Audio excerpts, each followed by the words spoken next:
The frost had already begun to choke the life out of Blackwood Valley when they locked her out of her own home. Abigail Preston stood in the snow, clutching nothing but a frayed wool shawl and the bitter realization that the people she had called family had just handed her a death sentence. It was November of 1892. The town told her to move on, assuming she would perish quietly in the impending freeze, just another tragic statistic of the frontier. They didn't know about the hidden limestone hollow beneath the northern ridge. They didn't know that, while they locked their warm doors, a betrayed widow was preparing to outlast them all. The dirt hitting Samuel's pine coffin sounded like the beating of a hollow drum. Abigail stood at the edge of the open grave, the icy November wind whipping her dark hair across her face, stinging her cheeks. Samuel, her husband of 8 years, had been a strong man, a logger who knew the woods better than he knew the back of his own calloused hands. But a snapped chain on a timber haul had taken him in an instant, leaving Abigail utterly alone in the isolated, unforgiving settlement of Blackwood Valley. She did not cry.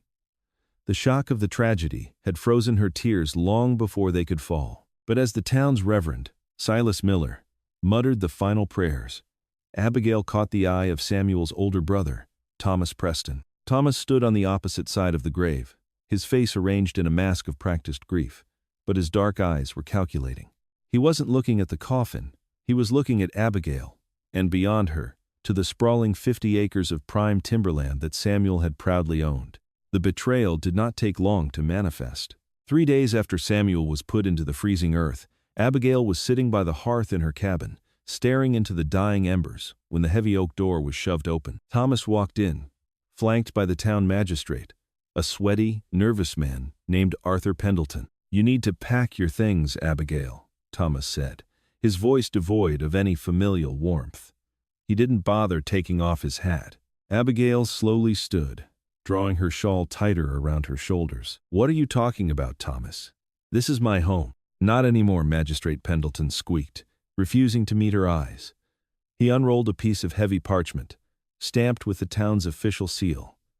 "I hold here a deed of transfer, dated 2 months ago. It appears Samuel signed over the entirety of this estate, including the cabin and the land, to his brother Thomas, in exchange for settling a gambling debt."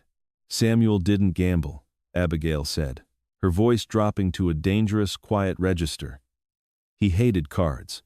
He hated debt. That piece of paper is a forgery. It has his signature, and it has my seal," Pendleton countered defensively. "The law is the law, Mrs. Preston. The property belongs to Thomas." Abigail looked at Thomas, seeing the smug satisfaction radiating from him. He had always been jealous of Samuel's success, of the beautiful cabin he had built with his own hands, of the lucrative timber contracts he had secured. Thomas had spent his life cutting corners and swindling the vulnerable, and now he was stealing his dead brother's legacy. "You won't get away with this," Abigail whispered, her heart hammering against her ribs like a trapped bird. "The town won't allow it. Gideon Harrison knows Samuel would never sign this away." Thomas let out a short, cruel laugh. "Mayor Harrison is the one who approved the transfer, Abby. He gets a tidy 10% of the first timber yield. You think anyone in this valley cares about a childless widow with no money to her name? You have until sundown to vacate the premises." "Sundown?" Abigail gasped, looking out the window. The sky was already turning the bruised purple of an impending winter storm. "It's November.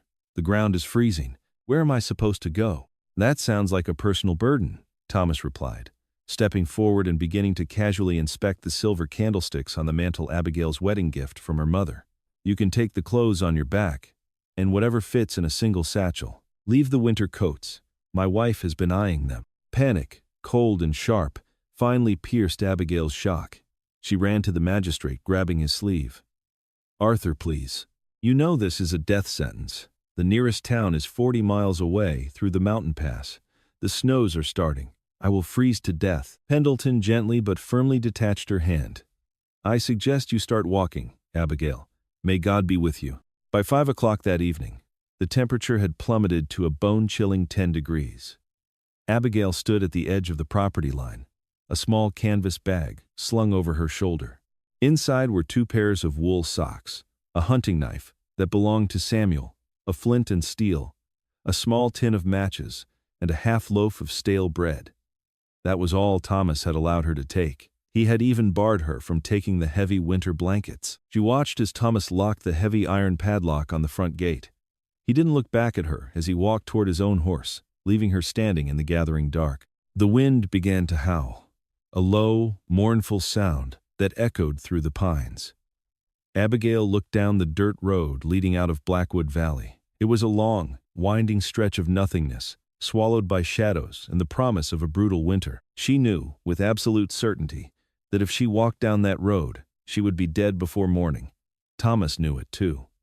This wasn't just eviction, it was a carefully orchestrated murder. But as the first flakes of snow began to drift down from the black sky, landing on her eyelashes and melting against her cold skin, the panic inside Abigail began to recede. It was replaced by something else, something primal and hot. Anger. She turned her back on the road out of town. She looked up. Looming above the valley was the jagged, menacing silhouette of the Devil's Tooth, the highest peak in the ridge. Most folks in Blackwood Valley avoided the mountain, believing it to be barren and treacherous. But Abigail knew something they didn't. When she and Samuel were first courting, they used to hike up the lower trails of the Devil's Tooth to escape the prying eyes of the town. During a sudden summer downpour, Samuel had led her off the trail, hacking through a dense thicket of thorny blackberries, until they stumbled upon a hidden fissure in the limestone rock. It was a cave, wide and deep, completely shielded from the elements. "Our secret palace," Samuel had joked, kissing her in the cool, echoing darkness. Abigail tightened her grip on her canvas bag. The town of Blackwood Valley had cast her out to die in the snow, but she was not going to give Thomas the satisfaction of finding her frozen corpse in the spring thaw. She was going to survive. The climb was agony. By the time Abigail reached the foothills of the Devil's Tooth, the snow was falling heavily, accumulating rapidly over the dead leaves and loose shale. Every step was a battle against gravity and the biting cold. Her leather boots, sturdy but not meant for mountaineering, slipped on the treacherous terrain, sending sharp jolts of pain up her legs. She moved largely by memory and moonlight, the pale beams illuminating the skeletal branches of the birch and oak trees. The wind up here was ferocious, ripping through her thin wool shawl as if it were made of paper. She could feel the chill settling deep into her bones, slowing her blood, making her fingers numb and clumsy. "Keep moving," she chanted internally. "One foot, then the other. If you stop, you die." It took her 4 hours to reach the elevation, where she remembered the blackberry thicket. In the summer, the bushes were a vibrant green wall. Now they were a tangled mess of dead, gray, thorny vines, buried under a foot of snow. Abigail dropped to her knees, her breath coming in ragged, painful gasps. Her hands, red and raw, pushed through the snow, searching for the hidden cleft in the rock. Thorns tore at her skirt and scratched her skin, drawing beads of blood that quickly froze. Despair began to creep into the edges of her mind. What if she remembered it wrong? What if a rock slide had sealed the entrance over the years? What if she had climbed all this way just to die alone in a briar patch? Then, her knuckles scraped against something hard and hollow. A draft of air, surprisingly warmer than the howling gale outside, brushed against her face. She tore frantically at the remaining vines, breaking them with her bare hands, until the dark, jagged mouth of the cave was revealed. It was barely 3 feet high and 2 feet wide at the opening, easy to miss unless you knew exactly where to look. Abigail squeezed her shoulders through the gap and crawled forward on her stomach, dragging her bag behind her. As soon as she passed the narrow throat of the entrance, the space opened up dramatically. She stood up, brushing the dirt and snow from her clothes. It was pitch black, but she could hear the echo of her own breathing, signaling that the cavern was vast. More importantly, it was entirely still. The roaring wind outside was reduced to a distant, muffled whisper. The ambient temperature of the earth, insulated by tons of limestone, hovered in the low 50s, cold, but survivable. Abigail fumbled in her bag with numb fingers, pulling out the small tin. She struck a match, the sudden flare of yellow light momentarily blinding her. The cave was exactly as she remembered it. It was roughly the size of a large barn, with a ceiling that vaulted 15 feet high in the center. The floor was relatively flat, covered in dry, dusty earth and scattered limestone rocks. In the far corner, a small, steady drip of water fell from a stalactite, into a natural stone basin, creating a tiny, crystal-clear pool. She had shelter, she had water. But as the match burned down, stinging her fingertips before she dropped it into the dark, the reality of her situation crashed over her. She was alone in a lightless hole in the earth. She had no blankets, no proper winter gear, and a half loaf of bread to her name. The winters in this region were legendary for their brutality, often lasting 5 full months, burying the landscape under 10 feet of snow. The initial euphoria of finding the cave faded, replaced by the grim mathematics of survival. To live until spring, she needed 2 things in massive quantities: fire and food. And she had exactly 0 margin for error. That first night, Abigail did not sleep. She couldn't. The moment she sat still, the cold would seep back in, threatening to induce hypothermia. She spent the long, dark hours pacing the length of the cave to keep her circulation flowing. As she walked, her mind, sharpened by adrenaline and a burning desire for vengeance, formulated a plan. Thomas and the town believed she was walking down the valley road. They wouldn't look for her up here. She was a ghost, and ghosts could move unseen. When the first gray light of dawn filtered through the narrow cave entrance, Abigail peered out. The storm had passed, leaving behind a pristine, deadly white landscape. The valley below looked like a toy village, plumes of smoke rising lazily from the chimneys of the people who had condemned her. She stared at the smoke rising from her own cabin, Thomas's cabin now. Her jaw tightened. She stepped out of the cave, the snow crunching loudly under her boots. It was time to go to work. The next 3 weeks were a blur of grueling, back-breaking labor. Abigail was racing against an invisible clock. The first snow was just a warning. The true winter, the deadly freeze, as the locals called the deep-season blizzards, usually hit by mid-December. Once that arrived, leaving the cave would be impossible. She had to gather everything she needed to survive a 5-month siege in a matter of 20 days. Her first priority was firewood. A fire was life. It would provide warmth, light, a way to boil water, and a way to cook. But a fire requires fuel, an astonishing amount of it to burn constantly for 5 months. Abigail found a heavy, rusted axe head half buried near an old, abandoned loggers' camp halfway down the mountain. She spent a day securing it to a sturdy ash branch, wrapping it tight with strips of leather torn from the hem of her skirt. Armed with her crude weapon, she became a terror of the forest. She targeted standing deadwood, pine, and oak trees that had died but not yet fallen.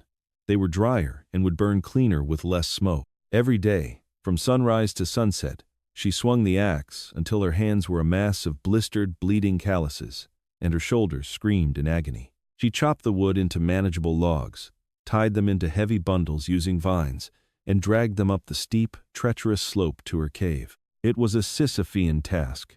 She dragged up one bundle, knowing she needed 100 more. She filled the back half of the cavern, stacking the wood meticulously to the ceiling, creating a massive, organized wall of fuel. To solve the smoke issue, she studied the air currents in the cave. She found a natural fissure near the roof at the back of the cavern that created an updraft. She built her fire ring directly beneath it, using large stones. When she lit a test fire with dry pine needles, the smoke curled up and vanished through the fissure, drawn out into the mountain air high above the valley, completely invisible to anyone below. But firewood alone wouldn't keep her alive. She was starving. The half loaf of bread had lasted 2 days. After that, her stomach twisted in painful knots, a constant gnawing agony. Foraging in the snow was difficult, but Abigail had learned a few things from Samuel. She dug beneath the snow at the base of large pines, finding clusters of highly nutritious pine nuts hoarded by squirrels. She found rose hips clinging to thorny bushes, rich in vitamin C, and dug up the starchy taproots of cattails near a frozen mountain spring. But roots and nuts wouldn't sustain her through the freezing months. She needed protein. She needed fat. Desperation breeds audacity. On the 12th night, with the moon obscured by thick clouds, Abigail crept down the mountain, leaving the safety of the woods and entering the outskirts of Blackwood Valley. She moved like a shadow, avoiding the crunching snow by stepping carefully in the ruts of wagon wheels. She bypassed the main town and headed for the commercial smokehouse owned by Elias Vance. No, Elias Thorne, wait, Elias Miller, the Reverend's cousin. It sat on the edge of town, a large wooden shed filled with the town's winter meat supply, Abigail knew the shed was secured with a simple heavy latch, not a lock. Her heart hammered a frantic rhythm against her ribs as she slipped the latch and pulled the heavy door open.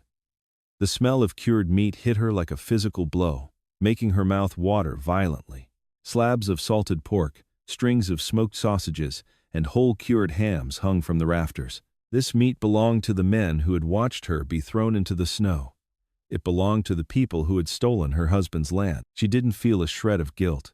Abigail took out her canvas bag and began to stuff it. She didn't take so much that it would be immediately noticed: a ham from the back row, a string of sausages from a dark corner, a large slab of salted fatback. She worked quickly, silently, the adrenaline making her movements sharp and precise. Over the next week, she made 3 more nocturnal raids. She hit the miller's outdoor root cellar, stealing a sack of potatoes, a bushel of winter apples, and half a dozen heavy cabbages. She crept onto the property of Magistrate Pendleton, bypassing his sleeping hounds, and liberated 2 thick wool blankets and a heavy canvas tarp from his stable. The most dangerous raid was her last. She went back to her own cabin, Thomas's cabin. She watched from the tree line as the lights in the cabin extinguished. She waited an hour in the freezing dark, until the only sound was the wind. She knew where Samuel kept his emergency stash, a loose floorboard on the back porch. Thomas was too lazy to have checked there yet. Abigail crept onto the porch, wincing at the faint creak of the wood. She pried up the board.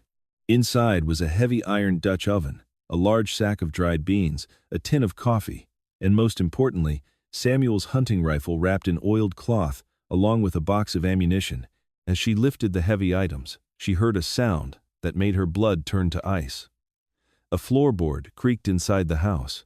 Heavy footsteps moved toward the back door. Thomas. Abigail grabbed the rifle and the Dutch oven, scrambling off the porch just as the back door swung open. She threw herself behind the woodshed, pressing her back against the rough timber, holding her breath. Thomas stood on the porch, holding a lantern aloft, peering into the dark. He was wearing his nightshirt, shivering in the cold air. "Who's out there?" he called out, his voice thick with sleep and irritation. Abigail closed her eyes, clutching the rifle. If he walked to the woodshed, he would see her footprints in the snow. If he found her, he would kill her and claim she was a trespasser. Thomas took a step down the stairs. He raised the lantern higher. The light spilled across the snow, stopping mere inches from Abigail's boots. Suddenly, a loud crash echoed from the front of the house, a stray branch blown by the wind hitting the roof. Thomas jumped, muttered a curse about the weather, and turned around. He went back inside, slamming the door and sliding the heavy iron bolt shut. Abigail let out a shaky breath, a cloud of white vapor in the dark. She gathered her stolen treasures and began the long, agonizing climb back up the mountain. By the 20th day, the cave was transformed. The entrance was now concealed from the inside by the heavy canvas tarp, blocking the wind. A massive wall of firewood dominated the space. Her stolen food was stored in a cool, dry alcove, safe from rodent. A thick bed of pine boughs, covered by the wool blankets, lay near the fire ring. She had done it. She had built a fortress, and not a moment too soon. On the morning of the 21st day, the sky turned a bruised, apocalyptic black. The wind didn't howl. It screamed. The great blizzard of 1892 had arrived. A storm so violent it would be talked about for generations. The temperature plummeted to 30 below zero. The snow fell not in flakes, but in blinding sheets of white ice. Inside her cave, Abigail Preston struck a match. She lit her fire, watching the flames catch the dry pine, casting a warm, golden glow against the ancient limestone walls. She wrapped herself in her wool blanket, put a pot of snow over the fire to melt for coffee, and listened to the mountain roar outside. She was warm. She was fed. She was alive.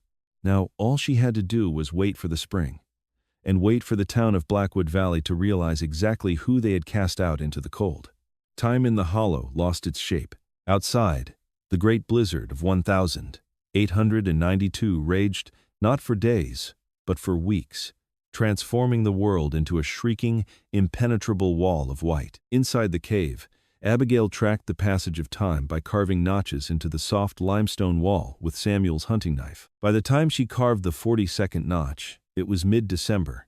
and the isolation had begun to prey upon her mind. The physical routine of survival kept her grounded. She woke. She stoked the fire from its embers. She melted snow for water, and she carefully measured out her rations.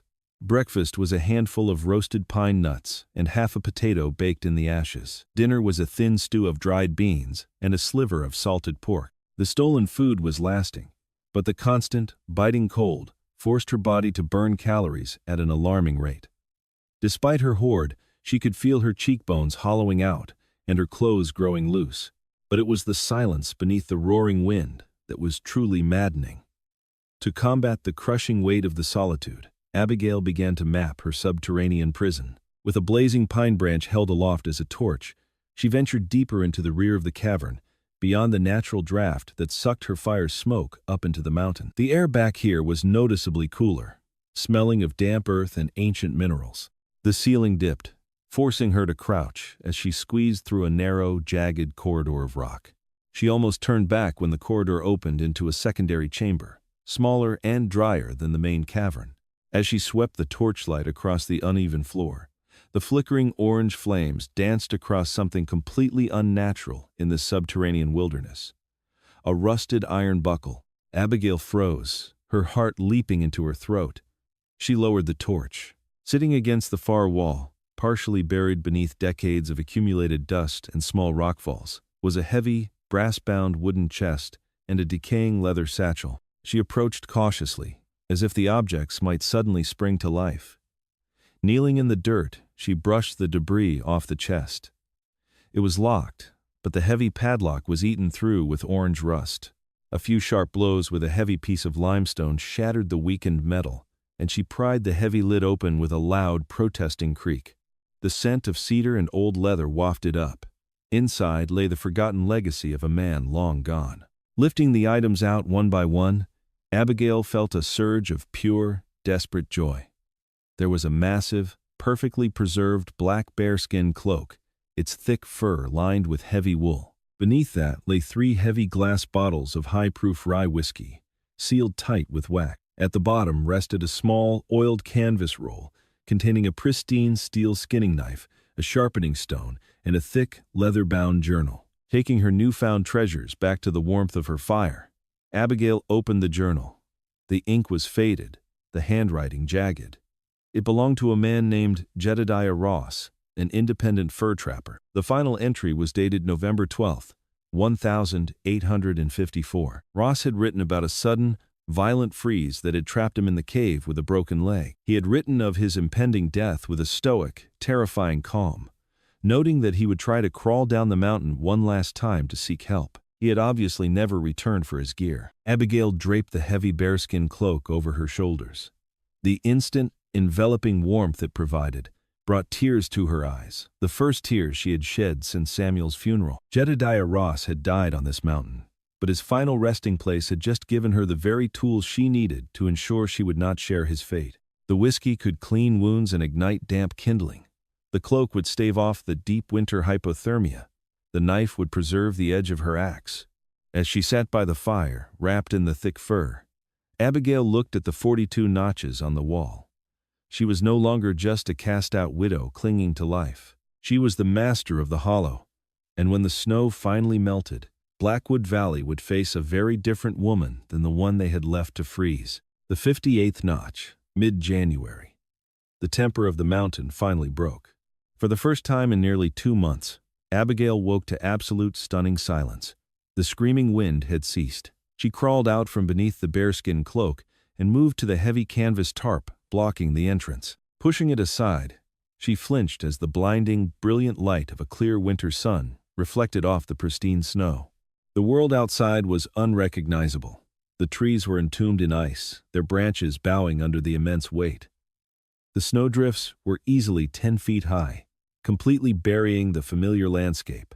The air was so violently cold, it felt like inhaling ground glass, but the sky was a perfect, aching blue. Cabin fever drove her out. She needed fresh snow from beyond the cave entrance for her water basin, and she needed to breathe air that didn't smell of wood smoke. Tying her shawl over her head and wrapping the bearskin tightly around her body, she waded into the waist-deep snow just outside the hidden cleft. She was 50 yards from the cave entrance, hacking at a block of clean ice with Jedediah's knife when she saw it. A splash of stark, jarring red against the endless white. Abigail went entirely still, Samuel's rifle instantly coming to her shoulder.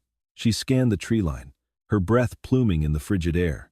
The red shape did not move. Slowly, cautiously, she trudged through the deep powder toward the anomaly, her finger resting lightly on the trigger. As she drew closer, the shape resolved itself.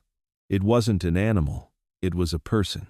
Lying face down in the snow, half buried by a drift, was a figure bundled in a heavy, dark wool coat and a red knitted scarf. Abigail lowered the rifle, her heart pounding a frantic rhythm against her ribs.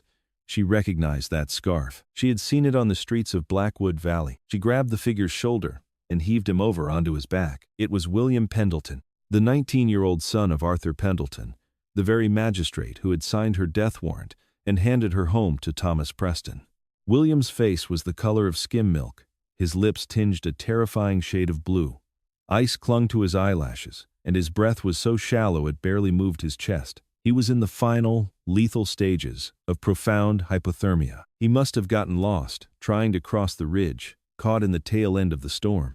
Abigail stood over him, the cold wind biting at her exposed cheeks. A dark, bitter voice whispered in her mind. Leave him. His father had condemned her. His father had stood by while Thomas stole Samuel's land. Let the mountain claim the magistrate's bloodline, just as they had assumed the mountain would claim hers. If she brought him into the hollow, he would see the stolen hams from the smokehouse. He would see the blankets stolen from his own stable. He would know she survived, ruining any element of surprise she had planned for the spring. She took a step backward, intending to walk away and let the deadly freeze finish its work. William let out a microscopic, rattling exhale. A small puff of white vapor escaped his blue lips. Abigail squeezed her eyes shut, letting out a furious, frustrated scream that echoed off the icy trees. She cursed Thomas, she cursed Arthur Pendleton, and she cursed her own unyielding conscience. She was many things, a thief, a trespasser, a vengeful widow, but she was not a murderer. Damn you, William, she hissed, dropping her rifle by her bag. She grabbed him beneath the armpits. He was dead weight, heavy and unresponsive, straining until black spots danced in her vision. Abigail began the agonizing process of dragging the young man through the deep snow, back toward the hidden entrance of the cave. It took her nearly an hour to drag him those 50 yards. By the time she hauled him through the narrow entrance and collapsed onto the dirt floor of the cavern, she was drenched in sweat despite the freezing temperature. She didn't have time to rest. William was dying. She dragged him close to the fire ring and immediately threw 3 thick logs onto the coals, fanning them into a roaring blaze. She knew from Samuel's logging days that applying direct, intense heat to severe frostbite would cause the tissue to die.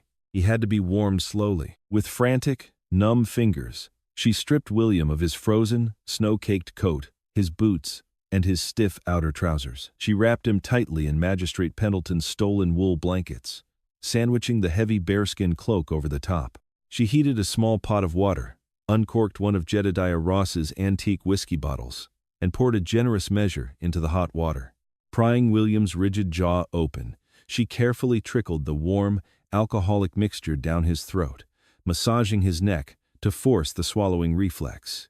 She repeated this process for hours, sitting cross-legged beside him in the flickering firelight, keeping a vigil over the son of her enemy. It wasn't until the early hours of the following morning, as the 61st notch approached, that William finally stirred. He let out a weak, agonizing groan, his eyelids fluttering open. For a long moment, he just stared blankly at the vaulted, smoke-stained limestone ceiling above him.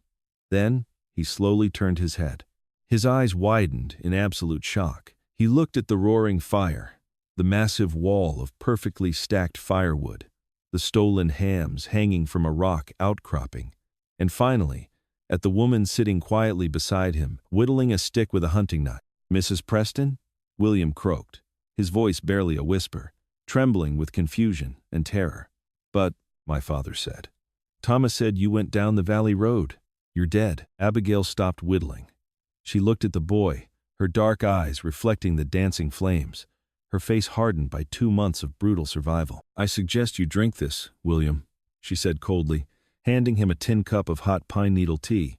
You have a lot of explaining to do, and if I don't like what I hear, I can always put you back outside." The silence following William's croaked question was heavy, broken only by the crackle of dry pine in the fire ring.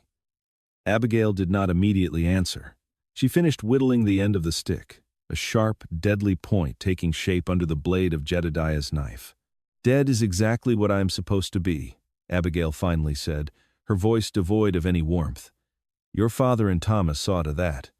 So tell me, William, why are you trespassing in a dead woman's grave?" William tried to push himself up, but his arms trembled violently, and he collapsed back onto the bed of pine boughs. He clutched the stolen wool blankets to his chest, his eyes darting frantically around the firelit cavern. "I wasn't looking for you," he stammered, his teeth chattering from the lingering chill in his marrow. "I swear it. I didn't know you were here."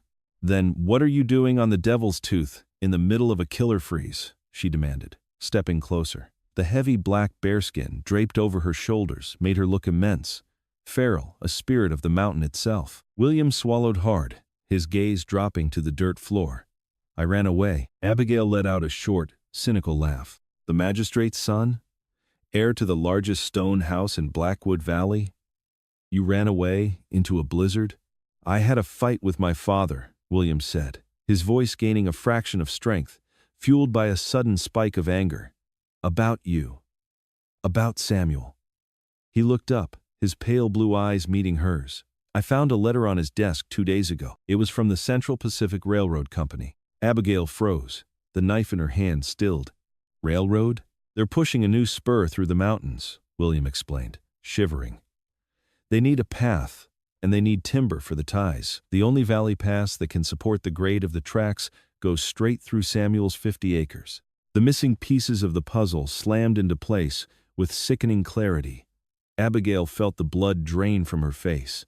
It wasn't just about jealousy. It wasn't just about a cabin or some logging contracts. "Thomas didn't forge that deed to pay a gambling debt," Abigail whispered, the horrific reality washing over her. "No," William confirmed, coughing weakly.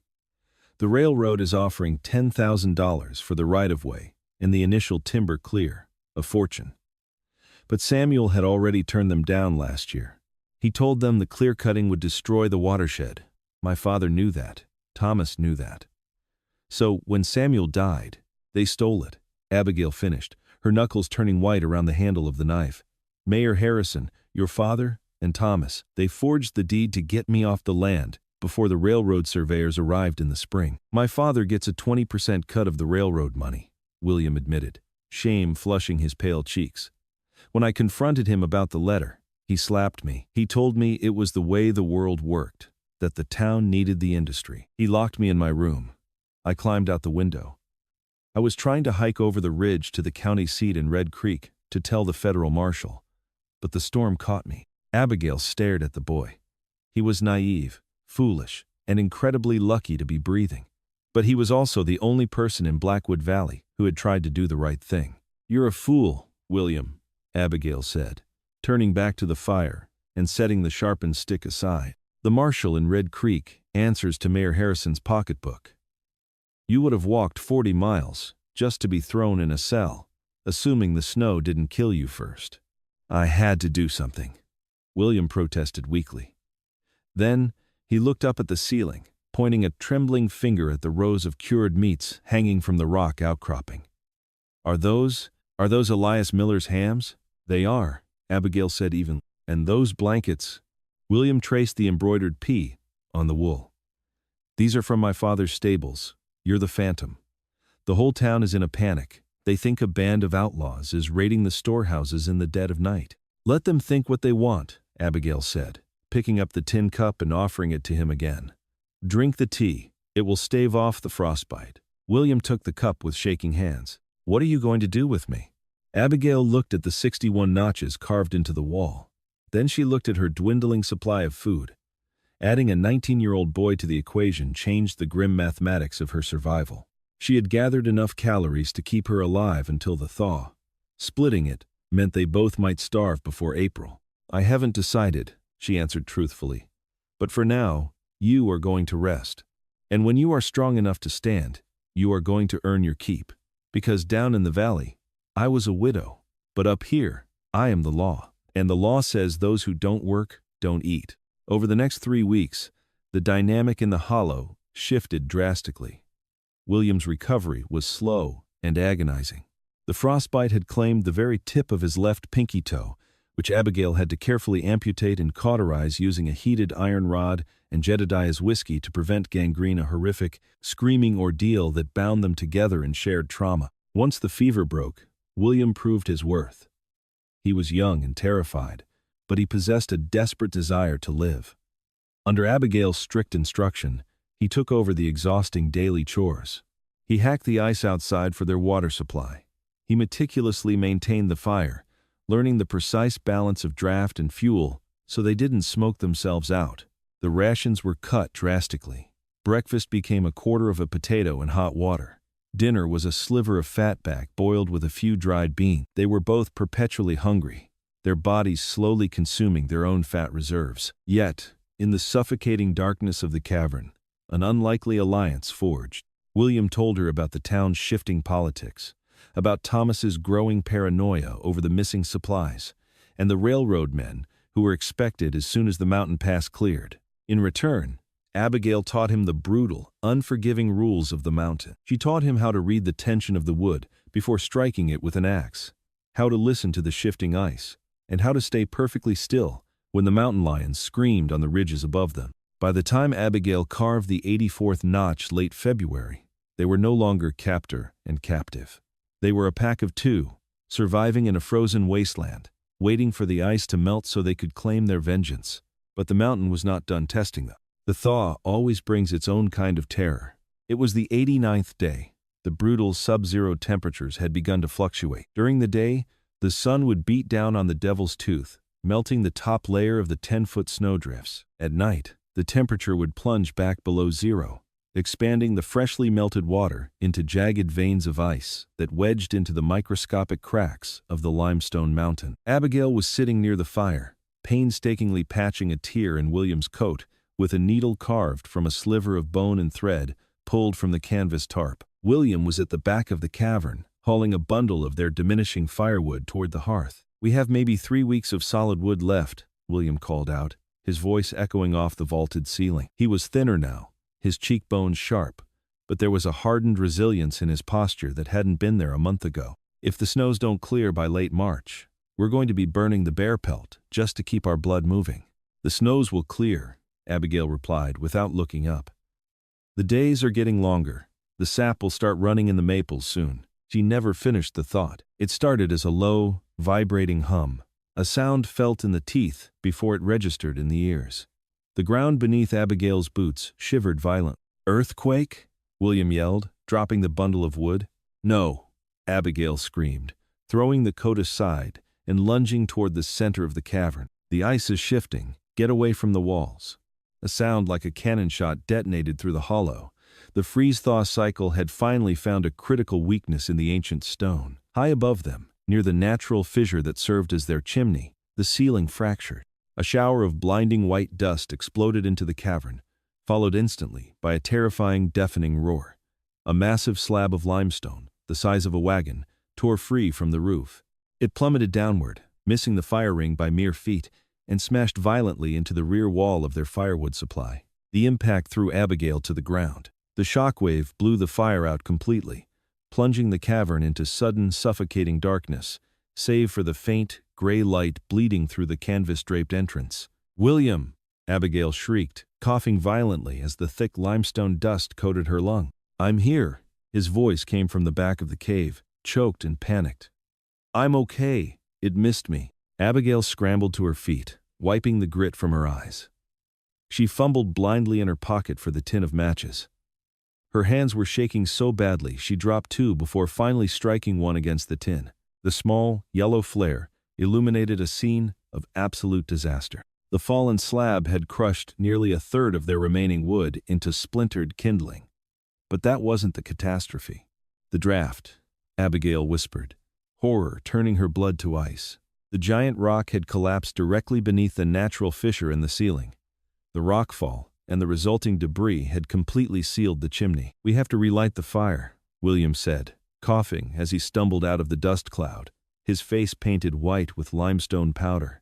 "It's dropping to 10 degrees tonight." "We can't," Abigail said, her voice trembling. The match burned down to her fingers, and she dropped it, plunging them back into the gloom. "The chimney is blocked. If we light a fire in here now, the smoke will have nowhere to go. It will fill the cavern. The carbon monoxide will put us to sleep, and we will never wake up." Panic, raw and suffocating, seized them both. To survive the cold, they needed fire. But the fire would now suffocate them. It was a flawless, lethal paradox. "We can clear it," William said desperately, moving blindly toward the massive pile of rubble. "We can dig the rocks out. It's thousands of pounds of stone, William, and the ceiling is unstable. If we touch it, the rest of the roof might come down on our heads." "So what do we do?"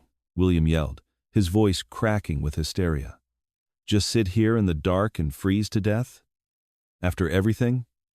After the frostbite and the starving?" Abigail forced herself to breathe. Panic was the enemy. Panic was how Jedediah Ross had died. She closed her eyes, trying to visualize the map of the cavern she had memorized over the last 3 months. "The entrance," she said suddenly. "What?" "The entrance cleft. We pull down the canvas tarp. We build a small fire right at the mouth of the cave. The smoke will blow outside, and some of the heat will radiate inward." "But the wind," William protested. "If we open the entrance, the wind will cut right through us. It's 30 below zero out there tonight." "We build a barricade," Abigail commanded, her survival instincts taking over. She struck another match, holding it high. "We use the crushed firewood. We build a wall inside the cave, 10 feet back from the entrance. A smaller room. We insulate it with the pine boughs and the blankets. We trap the heat from the entrance fire inside the smaller space."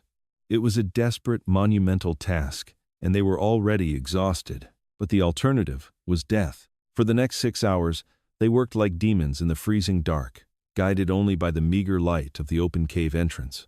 They dragged the heavy, splintered logs, stacking them into a dense, semicircular wall that partitioned off the front section of the cave. They stuffed the cracks between the logs with damp earth and pine needle. Abigail's hands were bleeding, the old calluses tearing open against the rough bark. William's breathing was ragged, his injured foot dragging as he carried the heavy stones to brace the bottom of their makeshift wall. By nightfall, the temperature plummeted, and the wind began to howl, ripping through the open mouth of the cave. They had created a space no larger than a small closet, walled off from the massive, freezing expanse of the main cavern. Abigail knelt at the very edge of the cave entrance, the brutal wind whipping her hair. She built a small, tight pyramid of dry kindling.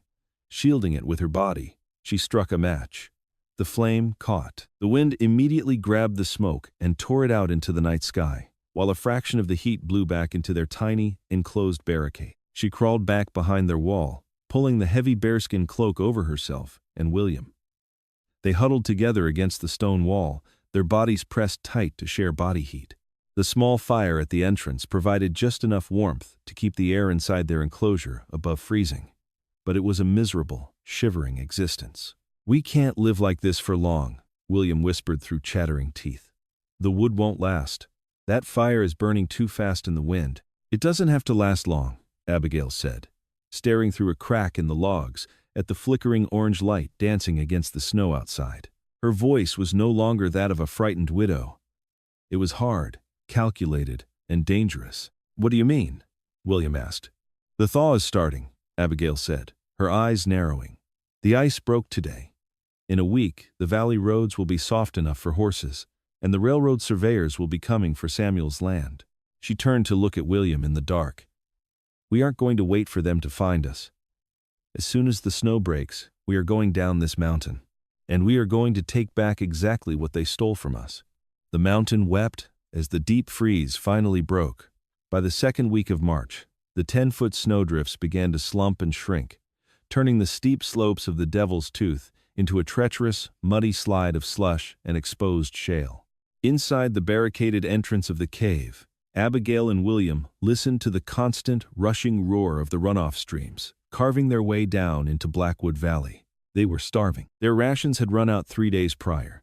William's face was gaunt, his eyes sunken, and he walked with a heavy limp from his missing toe. Abigail felt lightheaded, her body running on nothing but adrenaline. melted snow, and a cold, dark fury. On the morning of the 97th day, Abigail pushed the heavy canvas tarp aside. The sky was overcast, but the air no longer burned her lungs. It smelled of wet earth, pine sap, and life. She turned to William, pulling the heavy black bearskin cloak over her shoulders. She handed him Samuel's hunting knife and picked up her crude, stone-sharpened axe and the loaded rifle. "It's time," she said, her voice a dry rasp. The descent was a slow, agonizing slide through the mud and slush. Every step tested their atrophied muscles. They didn't speak. They moved like apparitions slipping through the fog, two half-dead survivors, fueled by a singular purpose. By noon, they reached the tree line, overlooking Blackwood Valley. The town below was bustling with activity. Wagons were moving through the muddy main street, and a large black steam engine train, a scouting locomotive, sat idling on the newly laid tracks a mile outside of town. But Abigail's eyes were fixed on only one place: her cabin. A plume of thick gray smoke rose cheerfully from the stone chimney Samuel had built by hand. Parked out front were 3 fine horses and a polished black buggy that Abigail instantly recognized. It belonged to Mayor Gideon Harrison. "They're doing it today," William whispered, leaning heavily against a birch tree, clutching his side. "The railroad men are here. They're signing the deed transfer." "Good," Abigail said, her thumb tracing the cold iron of the rifle's hammer. "I want them all in one room." They waited until the sun began to dip below the western ridge, casting long, bruised shadows across the valley. Abigail wanted the element of twilight, the hour when the mind plays tricks and ghosts walk the earth. Leaving the cover of the woods, they approached the back of the property. Abigail moved silently across the muddy yard, her boots making no sound. She stopped at the woodshed, glancing at the spot where she had hidden from Thomas months ago. Then, she stepped onto the back porch. Inside the parlor, a fire was roaring. The voices of men, thick with cigar smoke and expensive bourbon, drifted through the thick glass window panes. "We are thrilled to partner with the Central Pacific, Mr. Sterling," Mayor Harrison's booming voice echoed. "Blackwood Valley is ready for progress, and my associate, Mr. Thomas Preston, is eager to see this land put to good use." "Indeed," a smooth, unfamiliar voice replied, presumably the railroad representative. "Provided the deed is unencumbered. We require absolute legal clarity, gentlemen. No disputes, no outstanding heirs. My brother's widow perished in the blizzard last November. God rest her soul," Thomas said, his voice dripping with practiced, mournful sincerity. "Tragic. But the land is legally mine to sell. Magistrate Pendleton here has verified the documents. Everything is in perfect order," Arthur Pendleton squeaked nervously. Abigail looked at William. The boy was trembling, tears of shame and anger welling in his eyes as he listened to his father lie. She nodded at him. Abigail kicked the heavy oak door open with the heel of her boot. The door crashed violently against the interior wall, shattering a framed mirror. The laughter and conversation inside the parlor died instantly. Abigail stepped into the light of the hearth. Clad in the massive, terrifying silhouette of Jedediah Ross's black bear cloak, her face smeared with soot and dirt, her cheekbones hollow, she looked like a vengeful spirit summoned directly from the frozen earth. She held Samuel's rifle leveled perfectly at Thomas's chest. "I wouldn't sign that paper, Thomas," Abigail said, her voice cutting through the stunned silence like a razor. "You don't own a single blade of grass on this property." For 3 agonizing seconds, no one moved. Thomas Preston's face drained of all color, his jaw dropping open. The glass of bourbon slipped from Mayor Harrison's hand, shattering on the floorboards. The railroad representative, a sharp-eyed man in a tailored suit named Sterling, instinctively pushed his chair back from the table. Abigail?" Magistrate Pendleton stammered, clutching the edge of the table as if the floor were giving way. "You walked out into the freeze." "I walked up the mountain, Arthur," she corrected, her dark eyes pinning him to his seat. "I spent the last 100 days in a lightless hole, eating stolen pig fat while you men tried to sell my husband's blood for $10,000. Thomas finally snapped out of his shock. Panic and rage contorted his features. "She's insane. She's a trespasser. Shoot her, Gideon." But Mayor Harrison didn't move. He was staring past Abigail, to the figure stepping out of the shadows of the doorway. William limped into the room. He was a horrific sight, emaciated, filthy, his clothes in tatters, missing a piece of his foot. But he stood tall, his pale eyes locked onto his father. "William?" Pendleton gasped, stumbling forward, tears springing to his eyes. "My boy, we searched the woods. We thought you were dead. Where have you been?" "I've been dead, Father," William said, his voice cold and steady, a perfect echo of Abigail's. "I've been freezing to death on the Devil's Tooth. Abigail saved me.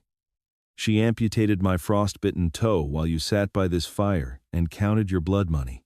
The room erupted into chaos. Sterling, the railroad man, stood up sharply, snatching the unsigned contract from the center of the table. "What is the meaning of this? Mayor Harrison, who are these people?" "This woman is Abigail Preston," William said loudly, pointing an accusing finger at Thomas. "The rightful owner of this land. That deed my father stamped is a complete forgery. Thomas faked Samuel's signature, and my father and the mayor covered it up for a 20% cut of your railroad money." "Lies!" Thomas roared, his hand diving into his coat pocket. Abigail didn't hesitate. She swung the heavy wooden stock of the rifle, bringing it down with bone-crushing force onto the table, inches from Thomas's hand. The deafening crack made the men jump. She leveled the barrel directly between his eyes. "Pull a gun on me, Thomas, and I will decorate this beautiful cabin with your brains," she hissed. "I chopped 100 cords of wood with my bare hands to survive what you did to me. Pulling this trigger is nothing." Thomas froze, trembling violently, his hand slowly emerging empty from his pocket. Sterling looked from the forged deed to the terrifying, bearskin-clad widow, and then to the terrified magistrate. The railroad man was a pragmatist. He recognized a ruined deal when he saw one. "Mr. Pendleton," Sterling said, his voice dangerously quiet, "is your son telling the truth? Is this deed fraudulent?" Arthur Pendleton looked at William. He saw the revulsion in his son's eyes. The magistrate broke. He sank into his chair, burying his face in his hands, and began to sob. He promised it would be clean. Pendleton wept, pointing at Thomas. "He said she would just leave town." "You spineless coward!" Thomas screamed, lunging across the table toward Pendleton. But Sterling's private security guards, who had been waiting on the front porch, burst through the door at the sound of the shouting. They quickly wrestled Thomas to the ground, pinning his arms behind his back. "The Central Pacific Railroad does not engage in fraud, and we do not purchase stolen land," Sterling said, tucking the contract into his breast pocket. He looked at the mayor with disgust. "The federal marshals in Red Creek will be very interested to hear about your town's unique approach to property law, Mayor Harrison. Expect them by the end of the week." Abigail slowly lowered the rifle. The adrenaline that had sustained her for 3 months began to evaporate, leaving a hollow, exhausting ache in its wake. But as she looked around the parlor at the terrified mayor, the weeping magistrate, and the defeated, snarling Thomas, she felt the heavy, suffocating weight of winter finally lift from her soul. She turned to Sterling. "Mr. Sterling, this land belongs to me, and if you still want to build your railroad through my valley, the price is $15,000 and a new deed." Sterling looked at the fierce, unyielding woman before him. A slow, respectful smile touched the corner of his mouth. "I believe we can arrange that, Mrs. Preston." By the following autumn, Blackwood Valley had irrevocably changed. Thomas Preston and Mayor Harrison were serving federal sentences in Red Creek for fraud and conspiracy. Their empires crumbled by the testimony of a single, cast-out widow. Arthur Pendleton had resigned in disgrace, leaving town quietly, while his son William chose to stay, taking a job apprenticing under the new railroad surveyors. Abigail Preston did not rebuild Samuel's cabin. Instead, with the railroad money securely in the bank, she built a sprawling, formidable stone house closer to the foothills of the Devil's Tooth.